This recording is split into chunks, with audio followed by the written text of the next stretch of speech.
Inxhinieri dhe inovatori Real Kastrati nga Peja ka zhvilluar një dron të ri me vlerë të përafërt rreth 5.000 euro, duke shfaqur potencial të konsiderueshëm në fushën e teknologjisë dhe mbrojtjes.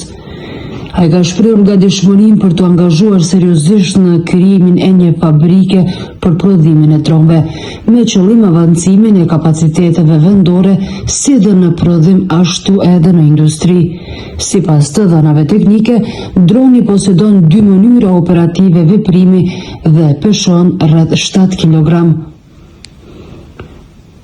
Kastrati thekson se ideja për zhvillimin e këtij droni ka ardhur pas analizimit të zhvillimeve të fundit ndërkombëtare në fushën e sigurisë dhe mbrojtjes, me fokus të veçantë në nevojat bashkëkohore. Testimet fillestare janë realizuar në tokë, ndërsa droni është projektuar për qëllime monitorimi dhe operimi, duke dëshmuar potencial për aplikime të avancuara në sektor strategjik.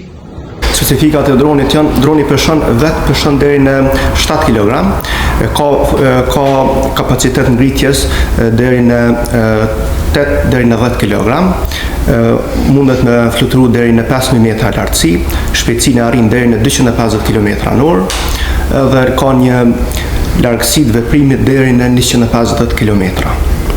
Real, çka të shtyti realisht me punu për ndërtimin e dronit? Ka të erdhë ideja fillimisht? Kështu ideja ka ardhur në asnjë një kohë, unë personalisht disa vite merrem me prodhimin CNC-ja. Edhe kolega jam që bashkëpunoj me to, ka provojë në elektronikë që gati 30 vjetë më shumë. Ky ka ndërtu dronë që 6 vjetë, ka vënë ndërtimin e dronëve për përdorim për veti, edhe pastaj kena duke i pa zhvillimet e fundit, kena vendosur edhe ne me fillu ndërtimin e dronëve që mund të përdor kryesisht për ushtri apo për mbrojtje. Sa ke vështirë për juve ndërtimi dronit, sa ku ju ka marrë? Për shembull, ky modeli që po shihni këtu, është modeli amerikan me qenon, ta kam ndërtu dikon për rreth 3 muaj, kam vënë me përfundu komplet.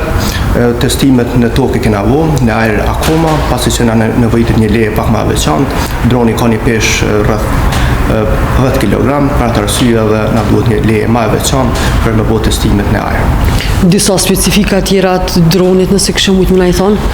Po, droni përdoret kryesisht për sulmim, por edhe për monitorim.